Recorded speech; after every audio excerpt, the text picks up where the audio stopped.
நோன்பின் முறித்தல்கள்.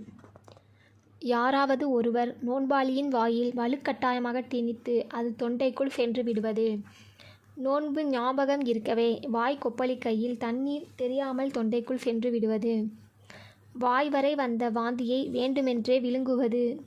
வேண்டுமென்றே வாய் நிரம்ப வாந்தி எடுப்பது. பொடிக்கற்கள், காகிதம், ரப்பர் இவை போன்ற பொருட்களை விழுங்குவது.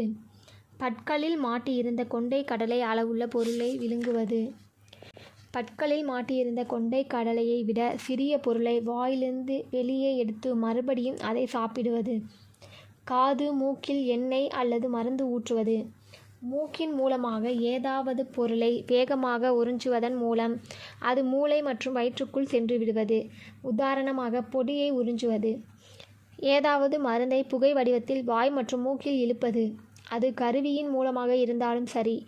உதாரணமாக இன்ஹேலர். முன்பின் உறுப்புகளில் மருந்தை செலுத்துவது.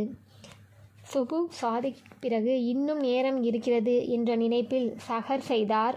பிறகு சுபுஹ் நேரத்தில்தான் சஹர் செய்துள்ளார் என்பது தெரிய வந்தது. இந்நிலையிலும் நோன்பு கூடாது.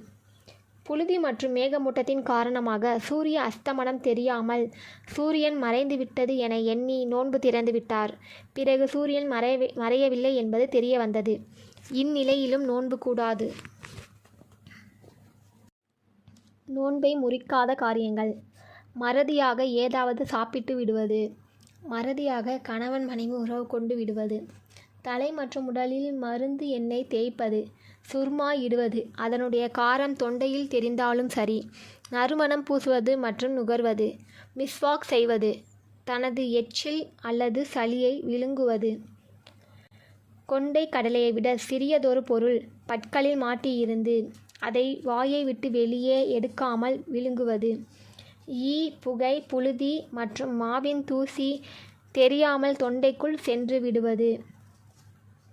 தானாகவே வாந்தி வருவது. அது வாய் நிரம்ப இருந்தாலும் சரி. வாய் வரை வந்த வாந்தி தானாகவே தொண்டைக்குள் சென்று விடுவது. உடலில் இருந்து இரத்தம் எடுப்பது. குளுக்கோஸ் ஏற்றுவது. இன்ஜெக்ஷன் போடுவது. நோன்பின் முஸ்தஹப்புகள்.